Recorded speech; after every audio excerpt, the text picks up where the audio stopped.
All right, welcome back to Thursday morning's Off the Ball Breakfast with Stuart GIlroy and myself are very, very excited for this latest episode of You Had to Be There. We've had this series out there for about 3.5 years, and the man to my immediate right, in the middle of us, is a long-term friend of Off the Ball, but amazingly, you've never done this before. We're very excited to have Stuey Byrne in studio to do You Had to Be There. Are you excited, Stu? I'm getting there, yeah. Your vibrancy is rubbing off me. You were physically hopping there 10 seconds before we went live on air with excitement. With excitement. So I don't want to give away your 5 selections yet, but your instant reaction when I was asking you earlier in the week to do this was, can it be non-sport? And we were very tempted to we could break the rules. We could break the rules with Stewie. It's quite when you said it to me, I had no idea of what the format was. Surprise. And okay. Right, whatever. Don't worry about it. When I heard, glad to have you on board as a listener. When I heard You Had to Be There, I immediately did sort of go to other memories, if you know what I mean. Yeah, I did. Yeah. But then of course there has to be a sporting background to it. So I'd actually like to start with that. So you had one non-sport, which is of course music. And this is going to be intertwined throughout the whole conversation. Yeah, of course, But it's a very important place to look. It's the Páirc Uí Chaoimh. Well, yeah, exactly. That's the. I've only ever been in Páirc Uí Chaoimh twice. They're both concerts. Yeah. This specifically had to do with Prince. This was Prince. Yeah, I was a Prince in Páirc Uí Chaoimh in 1990. I was 14 years of age. I was there with my uncle had brought us down. In the back of a Ford Fiesta van. This is the trip itself was like something from National Lampoons, like something that you see Chevy chasing. Like, it was bizarre. My sister was with me, so she was 12, and that's obviously where Kellyanne got her love of Prince for. She's like literally an encyclopedia on Prince. But we drove down to Cork in a Ford Fiesta van. Kellyanne and myself were in the back. This is one of these vans now, you know, like it's this height, like, and it's all there's no windows. There's no windows, and it's hard aluminium black lined, and it's just like you're like this getting battered against everything, you know. So, Jesus, the naivety. I think we had a couple of cushions or pillows just to kind of comfort ourselves, but we had no idea what was going on. No idea it was going to take 4.5 hours to get to Cork either. Are those old roads unforgiving? Old roads, yeah, of course, yeah. Was it Bray? You used to go to buy a Bray, didn't you? Stop Bray, at Erlingford. Yeah. So why is that such a special memory? It's the first concert I was ever been to. And my uncle was great like that. He was a big music fan, and he would just drag us. You know, he would just drag us along, and but I just remember a 14-year-old in a packed Páirc Uí Chaoimh, and you know, the concert and the sound, and then I was a huge fan of the Tim Burton Batman, of course, which you know, basically, you know, if we look at even Christopher Nolan's Batman, it's all inspired by, it all goes back to Tim Burton's Batman. That's Michael Keaton, isn't it? Michael Keaton and Michelle Pfeiffer, and Jack Nicholson was the Kim Basinger was the first one. The Michelle Pfeiffer is Catwoman in the second one. Sorry, apologies, Jerry. You're this is also a seminal moment in my life. Is it? So Jack Nicholson was a Joker, and incredible, like, you know. So and of course Prince did the soundtrack to the whole. You know, this. I don't think you'd ever get this again, like, you know. To have, and so it was hugely influenced by that film.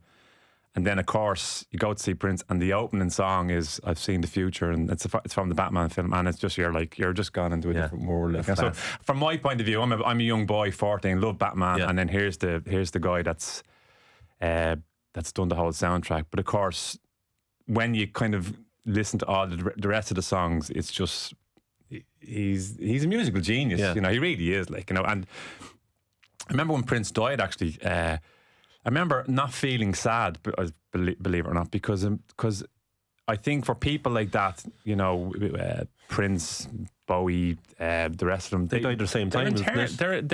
But they live for eternity because their music. You only see them through their music, you know, that kind of way. So, but yeah, that was incredible. That was just incredible. I was blown away by it, and it's a memory that's always lived with me, like, you know. And a huge Prince fan to this day. So, were you making music at that stage? I was writing music at that stage. Yeah, I was. Yeah, very badly, but I was learning how to play the guitar at that stage, actually. And Yeah, I used to have an old tape recorder, and press the button and 2 buttons. Yeah, 2 buttons. Yeah. What was it? Record, and play. Yeah, that was it. And little pop up. We had the same one, black and silver. Box. Yeah, it was only about that size. Yeah. Did you write music? No. Oh. You were listening to your own voice. Bad poetry. Right? Yeah. No poetry is bad, I would say, Jer. Yeah, well, sorry. Anyway. But yeah, I was, but you know what? Actually, it's funny to bring that up. I can't find that tape recorder. I always thought it was in my mum's, is in the attic. I made loads of moves as I can't find it. I know I have a bag. I have a Super Quinn bag. Yeah. A plastic Super Quinn bag. Of with tapes. With a tape recorder, and I definitely have about 4 or 5 tapes, and I can't find it. I'm devastated. Was the first dream to be a professional musician? Did you ever think about it like that? Well, I will give you a quick story. I actually quit football for 6 months. What age? I was 19 or Jesus. 20. Yeah. I quit football. I had a fallout with the manager at Home Farm. We were playing League of Ireland at the time. Home Farm Everton, actually. I don't know if you remember. Do you remember Home Farm Everton? Yeah, this is when Everton sponsored Home Farm and played under Home Farm Everton. I had a fallout with the manager, and I quit football for 6 months. I remember when I did quit, I actually had it in my head. I want to write music. I want to go down that kind of road, and I did, and I wrote some stuff, and so on and so forth. Kind of going through a bad person thing at the moment. I was kicked out of the house and all that kind of stuff, and I'd left home, and I was living with a friend of mine, sleeping on his couch in an apartment in town, but character building stuff. And Stephen Kenny rang me, and went to Longford, and that's what kind of pulled me back into football, and then it kind of got my head sorted a little bit as well. I was kind of feeling sorry for myself a little bit, as men do. Well, not to pry, but do you want to talk about it? Not really. I mean, it was. No, it is what it is. It was just kind of a phase. I'd finished school, did a couple of FOSS courses down in Home Farm, kind of wanted to kind of do the whole football thing. But it was always a case, like for me anyway, football was always a case of like, now that I look back at it, I probably felt I was kind of, you're meant to do this. I wasn't being told to do it, but it was kind of a thing where, well, you're a young man, you're a boy, you're supposed to play football. Do you know that kind of thing? Mm-hmm. So I kind of, okay, well, I'll play football, and sort of threw myself into that. And of course I loved football, but I have a very love-hate relationship with football. I can walk away from football in a moment and not even watch a football game for months upon end. And then I'll kind of miss it a little bit, and I can come back to it. And I think it goes back to that sort of, it probably does go back to that kind of upbringing I had, that you kind of, young boys were supposed to play football, that sort of way. And of course, football brings an amazing amount of... But you were good at it. Well, I actually don't think I was that good at it, believe it or not. I have this thing where I kind of knew my lane, if you know what I mean. I kind of knew... I knew how to kind of fit in to a situation, if you know what I mean. I was very much, I would kind of assess the dynamic of the group, and I'll say, well, can't do that, but I can I can fit in here, and I can, that sort of a thing, that kind of way. So I kind of always, I was that I was maybe that, like, I don't know, a little square that would kind of just kind of sit in somewhere, like, Well, there's a former teammate of yours who would strongly disagree with your own assessment of how you were as a player. Speaking with Owen Heary yesterday ahead of this slat, and I was like, look, you have to give me the skinny about what this guy was actually like as a player to play with, and not to embarrass you, or maybe to humiliate you a little bit, but he gave me a 60-second voice note where he was effusive in praise with the fact that you were 2-footed. And your accuracy levels were incredible. That was probably my best attribute. Yeah, I did. I was 2-foot. I could use 2 feet. Like, I think that kind of got me out of trouble an awful lot. If you think, I always practiced with 2 feet, and I could always use both feet. So that was probably I think that's probably one thing that's probably when I talk about maybe I could find my way, and that was probably the one thing I probably leaned on. I said, well, look, he can't. No one here can. He's right-footed. He's left-footed. Right-footed. I can use both. So that was kind of maybe the kind of unique thing that I had. Maybe. Well, specifically, what motivated Owen to send a 1 minute long tribute to you was a question from me: could he have gone abroad? Could Stewie have played abroad? Oh, I don't believe this for a second. But am I right? I was reading up about you more last night. Were you linked with Arsenal at one point? So I do. I've told this story only once or twice before, but basically, I remember and Glenn Crowe actually was involved in this as well. I was playing at Stella Maris, and long story short, basically the Arsenal scout basically kind of pulled us, both of us aside actually, and said, I've recommended you to Arsenal, you should be getting a phone call in a couple of weeks, and hopefully you'd be going over and all this kind of thing. And it never transpired, right? But the fact that Glenn was there, I don't know whether Glenn remembers this. I hope he does remember this, but kind of it's one of those things where and we actually never talked about this, believe it or not, myself and Glenn, because even when we played together at Shelbourne, it sort of never even kind of came up. Glenn subsequently I think Glenn went to Wolves at the time, and but yeah, that was it. It wasn't really. I never thought I was good enough to go away to England. To be quite honest with you, I think Owen's been very nice there, but coming from him, that is very high praise, I have to say, because Owen was high standards. Owen was the Roy Keane of not just our team but the league. Like, he was the standard. You also didn't properly take football seriously till you were about 16 or 17. I'm a late developer in everything. I've realised that now. I have this thing where I assess, or I kind of, if I'm in a room, and I was only just even doing it outside before I even came in here. I sit still and I pick a spot on the wall and I stare at it, and I just listen to everything. And I have this thing where I kind of observe. I was like this in school as well. I just observe, and then I was always the guy in school who wasn't the messer, but I wasn't the nerd. I was in between, and if the messer said something, funny, I'd laugh at it, and if the nerds said something intelligent, I'd go, oh yeah, that's very interesting. So I was kind of that person. So I'm always observing, which means I'm never actually doing. I'm never committing to anything at the time. So what I'm doing is I'm trying to kind of assess where I think I can fit into it, and what transpires out of that is I'm a late developer and everything. I normally sort of commit to something much further down the line. Well, that's how I understand. I'm committing to something much further down the line, and it could be out of date at that time. It could be out of fashion. I could be way behind, but I don't mind that, because I end up doing things that I kind of want to do. Yeah, whether that's music or some stuff that I'm kind of working on at the moment. So it's. Where does that initially observant approach stem from? It sounds cautious, if you want to call it cautious, but it could be something else. I think it goes back to when I was a kid. I'm the eldest in my family, so I was. I suppose my mother and father would have separated when I was 12. Maybe my dad left when he was about 13, 14. So being the eldest.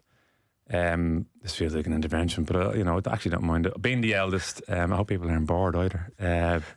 I kind of took over the father. Stay in the room. I took over the father responsibilities, right? So right. I would cook. I would bring the kids to school. Now, this is later on. This is when I was about 16, 17. How many siblings?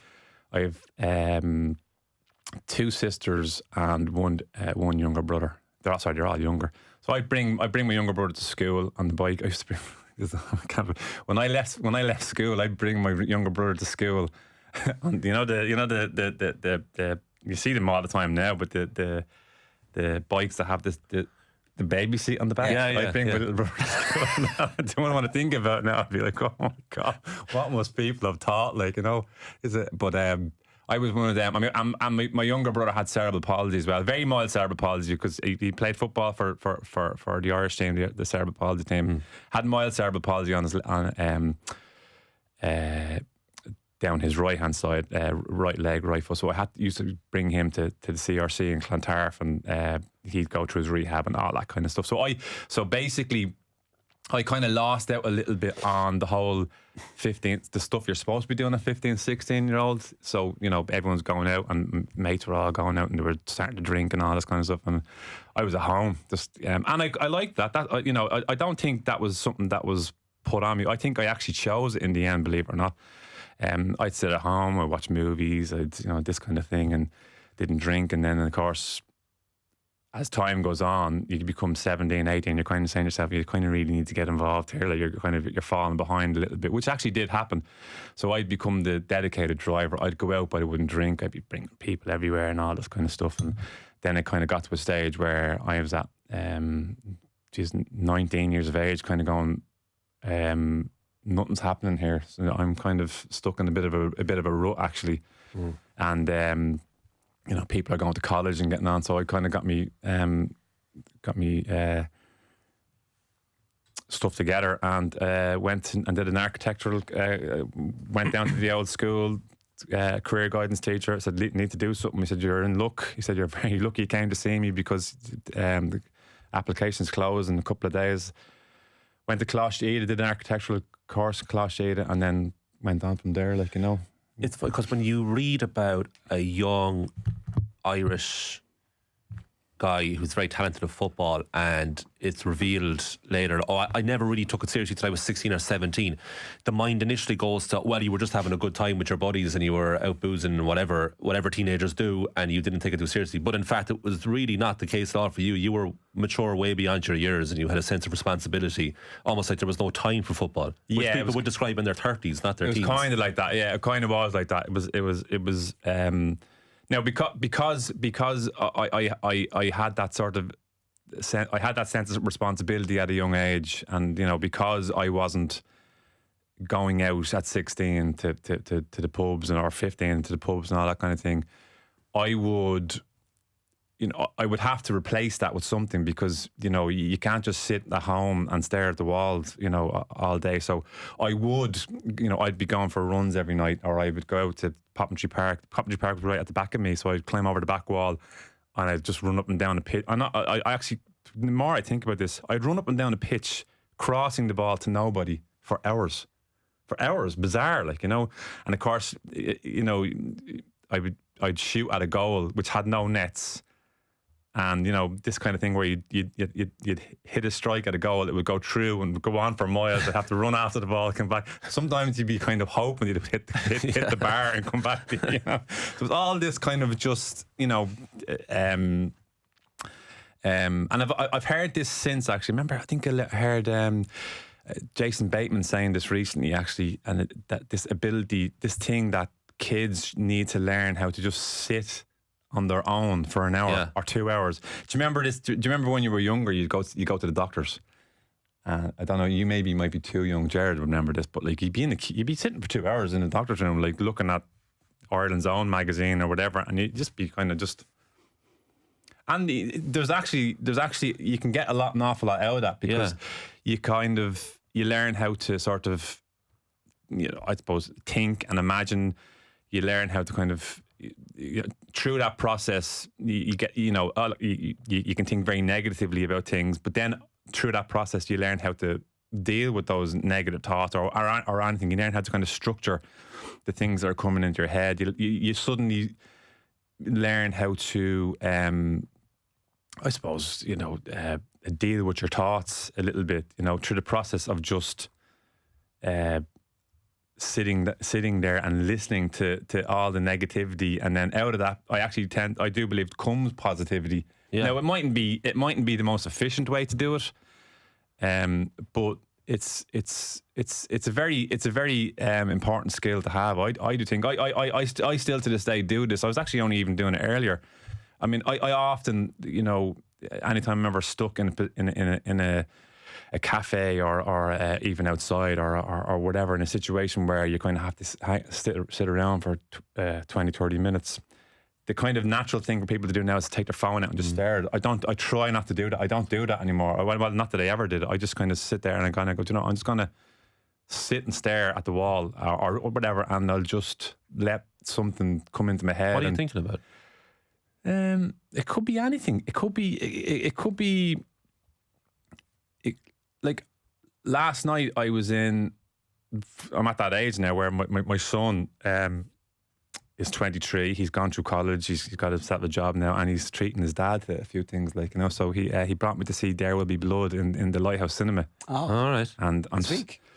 Yeah, it was on last night. Yeah, but special screening. I've actually never seen it. It was a special. Oh, you love it. I have seen it now, but it's so incredible. Like, I mean, I'd watch Daniel Day-Lewis sit on the toilet for 2 hours, to be quite honest with you. But I'm sitting there in the Lighthouse, and you know, we're there early, and 30 minutes early, actually, as it transpired, and there's music playing, you know, a bit of piano music, and I got my phone out and I actually recorded it, because what came into my head was the melody was kind of something that connects with something else that I'm working. So it's all this kind of thing, and then I'm listening to people talking around me, and it's kind of all that kind of stuff. But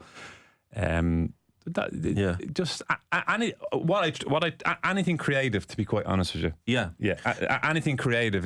I don't try as best, obviously, to not think about the world and what's going on at the moment, and just let something kind of creative maybe. But for like a personable guy, you seem to enjoy your own company. Like when you're crossing the ball into nobody, that's solitude rather than loneliness. I think that's probably it in a nutshell. I think that's very important. You know, I can be extroverted if I want to be. If I always feel that, you know, I've got a couple of layers to my character. I could be in work, and sometimes I feel I have to be this extroverted character, because people immediately say, "Oh, I saw you on the television, or I was listening to it on the radio," and sometimes you feel you have to be this character for them. I don't know whether that's the right way of putting it, but it's you know, I do find myself then kind of going into this kind of character of, okay, I have to be this character for the next 10 minutes and tell a few jokes and do whatever, like, you know. But in reality, I am quite an introverted. I am very, very, very comfortable sitting in a room on my own, just, you know, thinking about things that I want to do for myself, and they primarily end up being either something I hope is creative, whether it's a piece of music, or I'm currently trying to do write a film at the moment. Really? But they're interconnected, so there's that sort of thing. So I'm just kind of constantly just thinking about that, and that keeps me keeps me on the straight and narrow. That keeps me putting one step in front of the other, and sort of so that keeps the demons at bay. We all have demons, and that's just the simple reality of life, like, you know. But and of course in the modern world, I would imagine the danger of having demons is getting more and more prevalent. Can you go back to the moment where you go back to the teacher in school? Something had blown you off course, and you were sitting there stewing in nothingness, in a way. Yeah. What happened?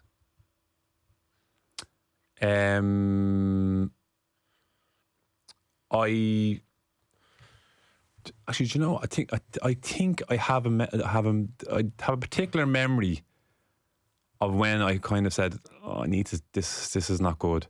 I was at home minding the kids, minding my brother. I think he'd come out from school, and I was just there. You know, like, my mum was at work, and a couple of my friends came up to the house. This is about 2 o'clock in the day. I think I was 18 or 19, you know.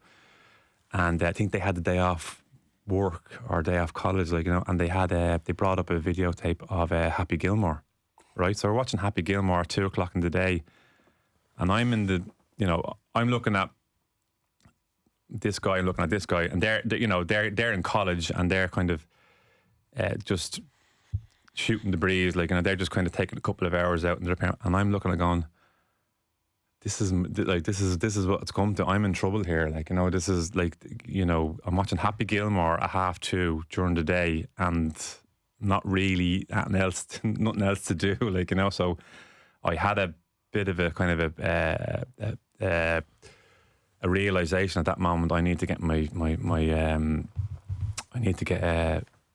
myself in gear here. Like, you know, so I just kind of made the decision then to kind of go down to the career guidance teacher in Benevan College, Mr. What was his name? Mr. Hewitt or Howlett. Somebody can correct me on that, but he was brilliant. He was great, and he kind of knew straight away from you know what I was good at in school, which was maths and tech drawing. And he said, I think architecture is kind of something that, and I immediately went, you know, I have always been very much interested in architecture, like, you know. And not to, why weren't you able to do that straight out of Leaving Cert? Like, what was the? I don't know, to be honest. I actually do know. Yeah, I because at the time, I was kind of looking after my brother and sister, so I kind of said, well, you can't go to college. You've got to look after the brother and sister, like, you know. And so that was, and then because I had football, I probably convinced myself that, like, okay, well, I can do this. I can, you know, the football thing might take off, like, and this might actually happen. So I can, you know, I don't have to kind of go to college. And then on the other hand, you're sort of, that inner voice is saying, no, you have to look after your dad's left, you've got to look at, your mom's going to work, you've got to do this, like, you know. So I sort of felt, I don't think I felt guilty about it, but I certainly felt it was my responsibility at that time to kind of look after them, you know. I do often wonder if there's like a gap in football compared to, say, GA and rugby. If that was rugby and you were one of the elite who were capable of making a career professional, they'd be like, here's a career path for you. This is how it's going to work. These are people who've done everything you've done. Yeah. Whereas in football, it's kind of random Brownian motion of individual atomized things bumping up against each other, who occasionally join together and go, actually, we have a support network here for you. Yeah, I was lucky enough to at the time, I was, like I said, I was doing a couple of those football FOSS courses, but to be honest with you, the way they worked were, they were just there for the aspiring footballers that were like, maybe, you know, that was their way of kind of getting you know, regular football. They did have, there were certain aspects of the course that were kind of helpful towards maybe, you know, doing CVs or doing sort of technical skills, but really they weren't very well. No, they weren't you know, run very well, to be quite honest with you. There's a real balance between practicality and creativity with you, it sounds like. Are you content? Yeah, they fight with each other. Are you content with the fact that two of your biggest creative outlets, music and football, are not your primary profession? Am I content? Probably not. So what you're asking me was, should my profession be in something artistic and or football related? Yeah, well, I mean, you could be like unbelievably happy in your current career, but would football and music, one or the other, or both, if you had a choice, would that be what you do full time only? If I had a choice, I would probably like to do something very creative. Yeah, and I think I'm going through that process at the moment where and again, I'm a late developer. I'm 48, like, you know, so it goes back to that thing, like, you know, what do you want to do when you're older? That's still going through my head. What do you want to do? Because I am a late developer, because I kind of lack that maybe I lack that committing to something, or I lack that sort of, actually I probably lack that taking a leap. I probably don't do that enough. Don't take that chance, where I just take a leap of faith and go and, you know, pull your pants down. Say, hey, look, you know, that kind of thing, where I don't have that ability, and I'd like to have that ability. But yeah, I probably am going through a process at the moment where I'm kind of realising now that I think I would like to sort of manoeuvre into something that's creative. But football, no, actually, no, I don't. No, football, no. I like the idea of committing to something that is a block of work, so that could maybe take a year or two to I can't do this frenetic day-to-day thing. I can't do that. I have to kind of, it has to be like an album or a film. Yeah, this you couldn't do, but you could work on a movie set. I could work on a movie set. Yeah, definitely. That kind of that sort of project, very intense. Finished. Intense, but something that is let's say maybe kind of quality over quantity kind of a thing. That I just like the idea of committing to something that's going to come out maybe in a year, or because my brain has to kind of grow into it, if you know what I mean. Yeah. Because again, I sometimes can't see things immediately. It has to sort of evolve and yeah, but it comes across as being composed. Like, I'd say if more men at the age of 48 had a feeling of what am I going to do when I get older, that their life expectancy would be dramatically increased, because you're forever feeling young rather than I'm 48. Yeah, I never looked at it like that actually, but I do. I think it's important as well to kind of have this, to be kind of, the idea of sort of resting on your laurels and sitting still is very uncomfortable. But at the same time, it's also very important for your sense of being. Your overall. I'm not going to say that word, mental health. Your overall sort of inner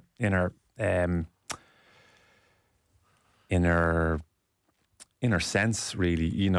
It is important to just sit still for but at the same time there's a balance between just sitting still and doing nothing, and then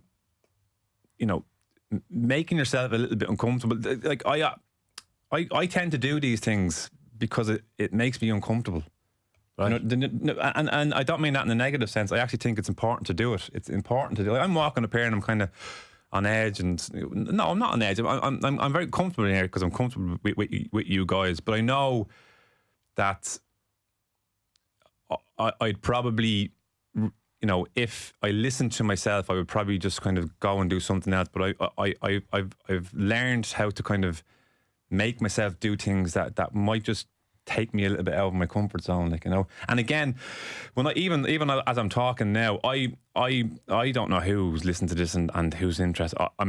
I've gotten to the stage now where, especially when I'm doing the kind of more objective football stuff. I know this is a little bit more. This is certainly down the more subjective line, but when I'm doing the objective football stuff, I find it hard to even listen to myself anymore. I find it going, how do I come in? I'm saying things, and as I'm saying, I'm going, oh, geez, my God, who's listening? People must be thinking this guy's full of crap, and who's even listening to this? But I know that's an inner voice that I have, and which is I actually quite like, because that's the person that says,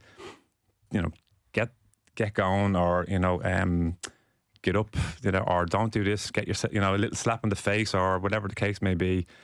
And I quite like that as well. And I think that's important, that you have that kind of, you have that sort of little bit of a kick in the arse when you need it, and you kind of have to kind of change what you're doing, or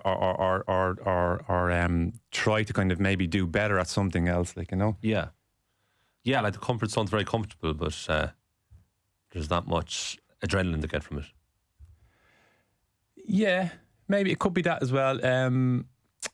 It's like I can't sit in a bath and read a book. I can't go on holidays and sit by a pool. I just can't do it. I know I can't do it. So therefore, I don't go on holidays anymore. So really, the idea of sitting on a beach with like just people around you, drinking cocktails and what's wrong with that? I can't do it. I just can't. I just get on edge. I feel like you're not supposed to be relaxing. You're supposed to be doing this. You're supposed to be right. You're supposed to be. There's always a song out there that you can create, or there's always a piece of music, or there's always a scene that you could add to that project you're working on, or you can that piece of footage that you've just looked at and edited, you could make that better, and that kind of thing. Was your favourite part of the holiday be on the airplane when you raw dog a flight and just stare straight ahead and live in your thoughts. I'll tell you what my favourite part of a holiday. So I have this. I have to have 2 glasses of wine on the plane. That is the nicest. I have to have 2 glasses of red wine on the plane. I love that. Is that anxiety or celebration? I don't. It's no. I think that's a kind of you deserve this. You kind of deserve this, yeah. Because if you paid for the holiday, you've worked on. You paid for all this. The kids are happy, and I'm sitting beside my wife, and I said, glass of wine. Yeah, 2 glasses of red wine. That's it. Never any more. Never any less. But you know, don't get me wrong. I've learned in later years, right? You know, so Friday with my wife is my day, like to the point where it's actually getting to. It's probably if anything goes wrong, I'm all over the place. But Friday with Nuala is our day where we, you know, little routine, and we know what we're going to watch, and then we open the bottle. The kids just leave the house or leave the room, you know, go upstairs, or they know, and we just do our thing, like, you know. I loved, and that idea is just can't afford to go for a meal, can't afford to go to a pub, just too expensive. So we have our little our Friday night, and then I cook. I on a Saturday I cook pizza. I make pizza from scratch. So that takes all day. Jesus, it's the most annoying thing in the world. But what's your hydration level? I have to watch the hydration level. Yeah, in the hole, isn't it? Yeah, I don't. Do you know what? Last time I was on here, I don't know whether it's the lighting in here, but the bags under the eyes thing. What's how do we? I don't know. You're okay. Young fella. He's young fella. Yeah. How do we? Not good. The glasses help. I like the glasses. They're hiding it. Come here. We're going to run out of time pretty quickly. I asked you for 5 choices, as we do for every guest here. You're frustrated with football the odd time, but it's an entire football list. Yeah, well, I you kind of psychologically bet me down. I wanted to go down. Well, I give you route. 2 examples of high-profile Stuey Byrne games, but you can do whatever you want. As I said repeatedly to you, I was going to pick Prince in Parky Creep. I was going to seeing the Premier. Philadelphia, the movie Philadelphia, In the Name of the Father, and all this. Anyway, I won't go down that route. No, we won't do that. Yes, so we'll go, and you put it chronologically, which I really appreciate it. Right. So the first one, December 1999, Manchester United against Valencia. Man United, Valencia. It's great Valencia side. Yeah, great Valencia side. Yeah, Mendieta. Keane, Solskjaer, and Scholes scored for United. I believe it's 3-0 win. Yeah. Remember that game very well because it had been in the build up to the game. This was all centered around Keane's contract negotiation. He was leaving. He was basically he had. They'd won obviously won the Champions League in May of '99, and then he was renegotiating his contract. Is this around the time they sent out the letter to all fans saying, we're really sorry, we've had to increase your prices because our players want to get paid more money? Possibly, actually, yeah. Maybe it was after this deal gets signed. Yeah, because people will probably forget this, but that was the deal that basically Keane sort of got a clause in his contract that stipulated he had to be the highest paid player at the club, like, you know, which is... I wish I had gotten that in my contract. But in the lead up to the game, it was very much. I actually think I do remember he was going to Inter Milan. I think the Inter Milan thing was looking very strong, and it was. You know, you're kind of going over there and you're kind of, oh no, you can't lose Roy Keane. Paul Ince had just gone that direction. He'd gone to Inter. Yeah, and it would look like Keane was going to Italy, definitely going to Italy. And look, you know, when you think back now, it was obviously just brinkmanship and mind games. But the game itself, the warm up, I remember there was this uncomfortableness, there was this edginess with everybody, and then in the warm up, the guy came over, the Tannoy PA guy, basically announced in the warm-up that Roy Keane had signed his new contract, and the crowd went absolutely ballistic. Like, you couldn't believe. Like, I remember the relief, like, from everybody. And then, of course, Keane scored in the game. However, the thing I took out of the game was, and I was never a big fan of his, to be honest. Really? Sorry, not Keane. David Beckham. David Beckham. I remember I was just watching David Beckham like this, like a tennis game. Just do this, and I'm staring at him going, this guy's off the Richter scale. This guy's off the Richter scale, and forget about the blonde hair and the looks. He was like a machine. He must have ran twice as the distance that anybody else did, and his delivery and his technical ability, and he just he was just incredible. He was incredible, and I walked away from the game going, I get it. I get it. I get David Beckham. I just get it. What you see on the TV is all the technical stuff, but what he does off screen is just beyond. Oh, it's incredible. Just incredible. Yeah. It's funny, when Ousmane Dembélé won the Ballon d'Or earlier this week, we were going through previous winners and top three, and Beckham came second in 1999 behind Rivaldo. So he was officially the second best player in the world. But then even when you look in the final, I mean, United's best player, and it was Beckham when he went into midfield. He had to play there, but he was unbelievable. And of course, the deliveries for the corners. But in the game itself, he was excellent. And so that was when I really took notice of David Beckham. Anyway, your next entry also involves Manchester United, and it's Shells against them in Tolkien Park, July 2002. There's a George Best connection here as well. Well, there's of course it was so this was the most bizarre week probably of my footballing life and even my life in general. So we were away in Malta playing in a Champions League game qualifier against Hibernian in Malta. We're staying in the Crown Plaza, and we went over on a Monday. I think the game was might have gone over on a Sunday. The game was on a Tuesday. And of course, we're staying in the Crown Plaza. We got down to the pool just to do a recovery after training session, and George Best is at the pool with Alex Best, and you're just in total shock. And now, of course, I didn't go over to him, but all the other lads did go over to him and spoke to him. And he was staying there for the week. So basically, he was at the pool every day. The lads would have a chat with him. Gorgeous guy, really kind of mellow. One thing I always remembered about George Best was, very significantly, was his ankles. He had those, those, and I don't mean to speak out of term, but the way back in the day you'd always see these old ladies walking to the, Supercam pulling the trolley behind them, and they have these really big, heavy ankles, from, I don't know whether it's obviously kidney related, but his ankles were huge, and he had ankles like a 70-year-old.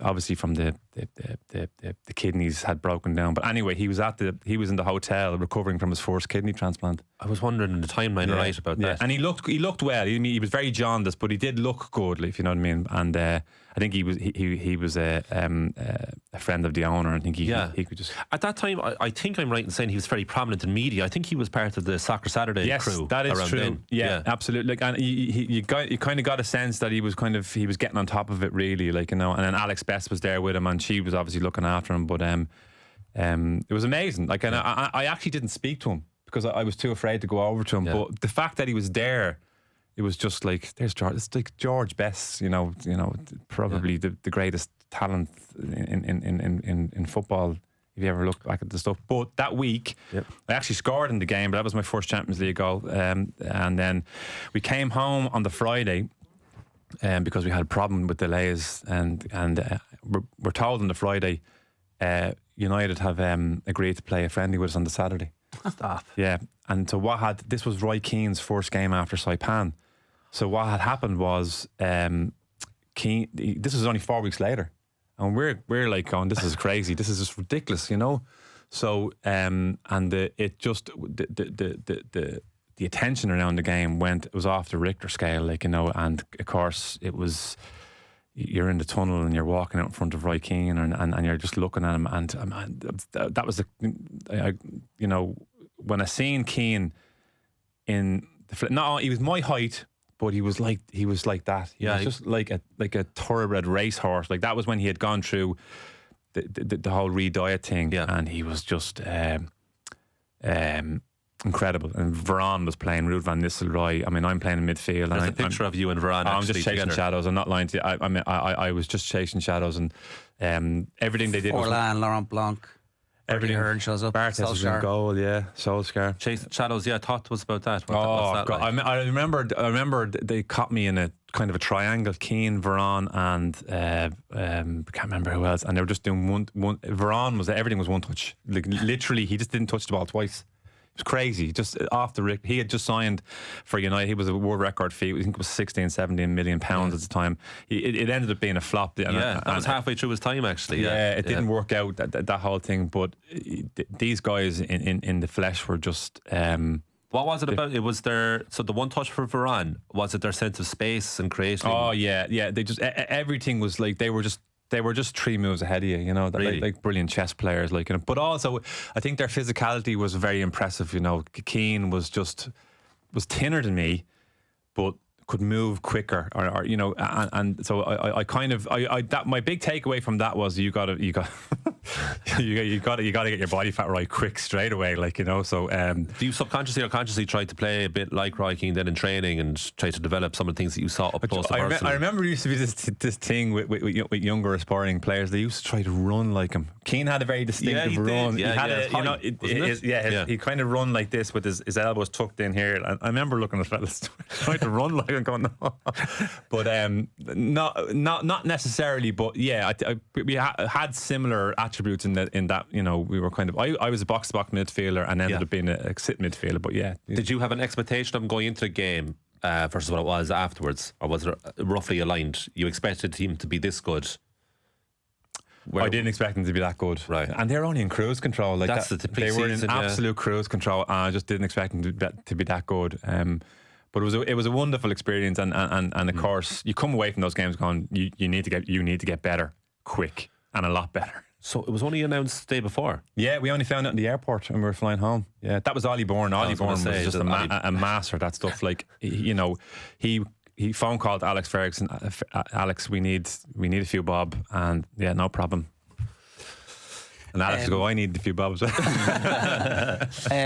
got Keane's jersey? Stephen Gagan. Right. Yeah, Stephen Gagan got it. And deservedly, like, Stephen had known him from Stephen had been in a couple of Ireland squads with him, and Stephen Gagan got him, straight away. Do you know what? This is very quickly. Yeah. I asked Giggs for his jersey for my younger brother. My younger brother was a big United fan and a big Giggs fan. And we're walking off, and I said to Ryan Giggs, I said, Ryan, can I get your jersey? And he SH1T'd himself. He said, I can't. I'm not allowed. I have to see what. I couldn't believe it. This is Ryan Giggs, Ryan Giggs. And so what happened was none of the players swapped jerseys. And then, we were upstairs in the dressing room. Keane turned, lads, give the lads their jerseys. Literally like an order, and then the grand, no problem, like, you know. So I wonder, was it Giggs afraid of Keane or afraid of the boss? I don't know what. It was bizarre. No, I think it was afraid of. I'd say Giggs was probably afraid of the boss. If word got back, and Ferguson said, "What are you giving away your jerseys for?" Or whatever the case may be. But Keane just said, "Give them your jersey." You know, it was bizarre. August 2004 is a massive time for you in football, obviously. So you have Hajduk split and Deportivo. Whatever you want to do first here, because they're both huge, but it makes sense to go chronologically. The both games kind of work in unison, but the Hajduk split game in Tolka Park has very special memories because we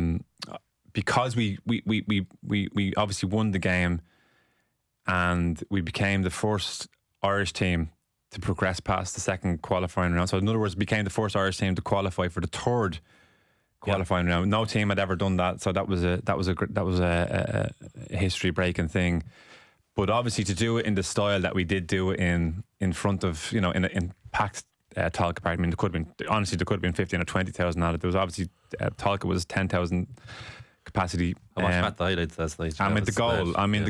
I because I'm doing something at the moment. I'm looking at this goal all the time. It never gets boring. It literally never gets boring. And I often think to myself, what must it have been like to be in the ground and see that? Yeah. Because I was behind Dave when he did it, and I just, you know, I was the first to grab him. But I think what must it have been like to have been in this ground as a supporter and to see that. It was just incredible. Like, it was incredible. So that has huge memories, and then of course that leads to the Deportivo game in Lansdowne, and that was, that was more a League of Ireland Irish football thing than it was a Shelbourne thing, because we had stayed out in City West. We drove in through Dundrum on the coach, and we got even at Dundrum we're starting to see jerseys. starting to see Shels jerseys. So that was probably our first real experience of this is what it's like to be at this level. This is what it's about. The whole prep, the build up to the game, and then the closer you get to Lansdowne Road, it's just packed.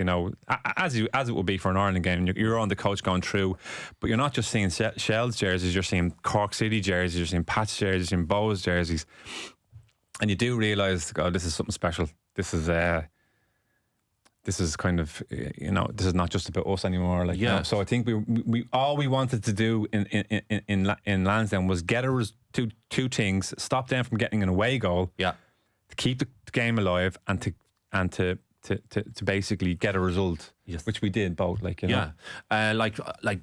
Countless people out there will remember every detail about this game. Shels fans, League of Ireland fans, just football fans, because it was huge. For people who don't know though, Deportivo La Coruña at that time were a serious outfit. They had reached the Champions League semi-final a few months earlier and lost to the eventual winners. So in the build up to the game, Pat pulled me aside and he said, I need you to do something. I need you to mark Valeron. Juan Carlos Valeron. This is the Spanish number 10. This is this is the man. And I get DVDs and I'm watching.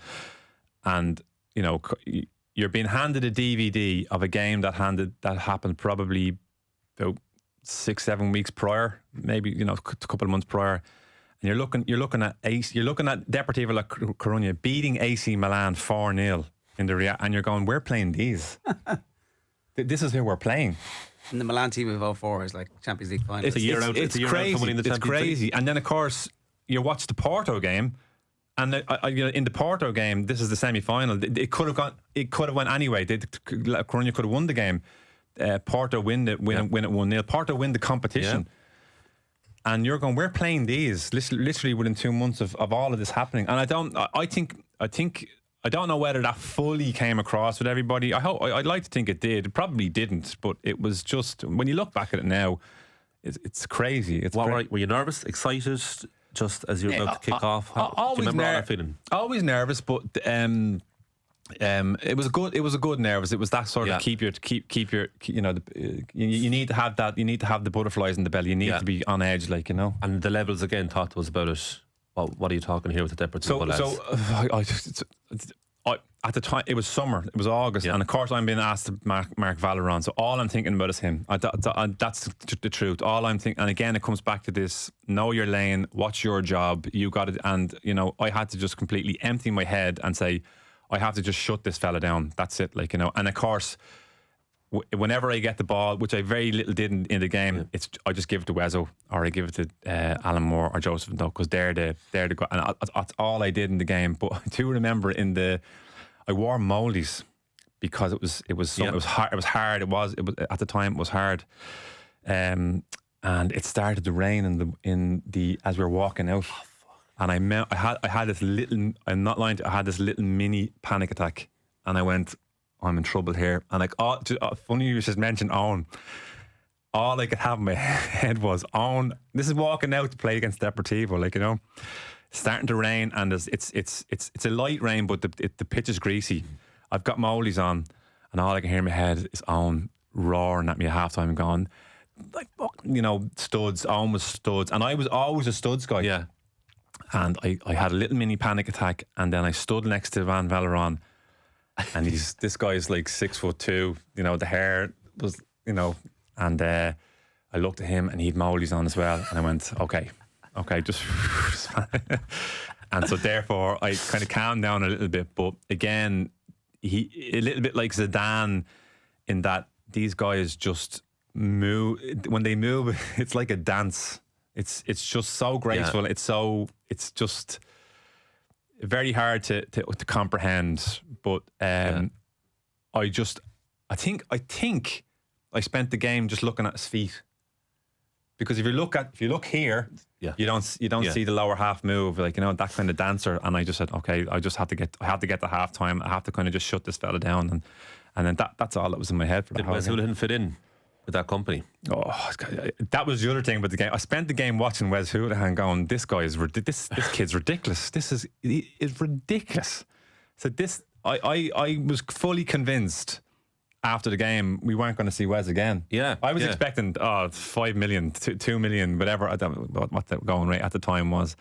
I said, this kid's gone. He's gone. This is no way. Even Deportivo must be looking, going, we have to get a hold of him. He was so comfortable in that company. You know, he was just amazing. Yeah. I mean, I don't know. I forget how old Wes would have been at the time. Would it have been 9? I'll find out for you in a second. 20? But, I'll find out for you there in a second. But would you stay in touch with Wes Houlihan now? Because he's a bit of a mystery almost of a figure for people now. Was he talking about him like he played ages ago? It wasn't that long ago. I know. Yeah, and I think he was 22. Part of the mystery is that Wes is very, very quiet. He doesn't do interviews, doesn't do press. And I think, he tried. You know, that of course adds to the mystique. Yeah. I don't think he does. That's the reason why he does it. I think that's just his personality. He just. Would you talk with him? Very, very rarely. Text messages, maybe. We've bumped into each other down the line, but not regularly. Lately, not regularly. I have a reason to speak to him for something else. All right, maybe soon. But he again, if it he kind of Wes is he just speaks when really he needs to speak, kind of a thing, you know. Yeah. And I think that's why everybody kind of loves him as well. We got to go very soon, so I got to go to I'm Angry Tony. I'm angry. Yeah, now there was a very big reason why I was angry, and it wasn't because of Stephen Kenny. You know, sorry to ruin everybody's expectation of the whole thing, but the 2000. I actually, you know, and I'd be, of course, one-sided on this, but I genuinely think 2006 the league win in 2006 probably one of the greatest league title wins in League of Ireland history, because people don't understand exactly what was going on at the club for pretty much most of the season. There was huge financial problems at the club from pre-season, but really the whole we weren't getting paid from maybe April onwards. It was just a complete shit show. The club was chaos. It was a soap opera, you know. And the club was for sale. Revenue were trying to wind the club up. Ollie had his psychologically deteriorated very badly at the time, right, and was doing all sorts of bizarre things. And then I remember when it came to sort of mid-season, we were at, you know, we'd gotten so sick and tired of all the false promises about wages and everything. Players were really struggling. Like, you know, you're getting phone calls off the banks, getting letters off bank. People, you know, couldn't pay their monthly mortgage. All this drib drab stuff, and we got a signed agreement off Ollie to say if any player doesn't get paid by this date or isn't get so much back, and by this date they could leave the club and all that kind of thing. It was just frenetic, and of course none of us. It was a huge psychological thing, reverse psychology thing with Ollie, because none of us left. None of us wanted to leave, because it's very hard to leave that group, considered what you had experienced with them, what you had achieved. That aside, there was administration chaos in the league that year. Dublin City went bust mid-season. That was the first League of Ireland team to ever go the bust during the season, and there was this whole hullabaloo about what would happen to the points that you acquired against them. We had beaten them twice. Cork City had beaten them twice. Derry had been beaten by them, believe it or not. And therefore, when they removed all of Dublin City's points, we lost 6. Cork City lost 6. Derry only lost 3, and all of a sudden there's this thing that happens where you're kind of, so on top of all the salary issues, you're really feeling this is not our year. This is not happening. Then there's a problem over suspensions. So a couple of days after the FAI released the ruling on removing the points, we played Bows in Dalymount. We were all over the place, and Bows bet us 2-1, and you know, deservedly so. There was no issue with that. But then it transpired after the game. Jason McGuinness was suspended and should never have played in the game. And you're kind of going, oh no, what's going to go on? And then of course Ollie goes into overdrive. He goes courts, and they're arguing over replaying the game. We're just kind of we just didn't want to know. We didn't want to know. Long story short, Bows got 3 points taken off them. Yeah. And then the FAI are saying we need to replay the game, but we need to put it to adjudication as well. And this went on till the end of the season. Yeah. And then, of course, very quickly, Derry City had a similar issue where Sean Harrigan played in a game that he was suspended for, and the FAI didn't remove points from Derry. There was Derry kind of argued that there was a technicality, all that stuff. So going into the last game of the season, we're all over the place. We're all over the place, and we just want to get it all done. And 14 minutes in, it's the most bizarre goal I've ever seen in football, whereby just an obnoxious free kick headed towards Steve Williams. Steve is doing this, and he just dropped it. He just misses it, and I think it was the pressure at the time, the whole everything. If anything encapsulates a season, it's that goal. If people can look back at it and look at the bizarreness of it. So we were 1-0 down after 14 minutes to what we're thinking, going, this is. There's some God up there saying that you're not supposed to win this, but luckily enough something kicked in, within the group, a kind of final hurrah, and we won the league, and I went off on the when I got interviewed, because I kind of felt that I just had to kind of maybe articulate how we were feeling at the time. It was, you kind of felt we were definitely, definitely harshly undone by some of the decisions that were made, but ultimately, and I said in thing, we won this league by 3 points, probably at least 3 points, but really, I kind of felt I just had to maybe express some sort of emotion on behalf of the players and the group, and club got relegated for non-payment of players' wages. And that was it. Incredible story. Yeah. Stewie, sorry. a vintage version. Thank you very much. That was brilliant. Thanks. Stuart Byrne, you had to be there.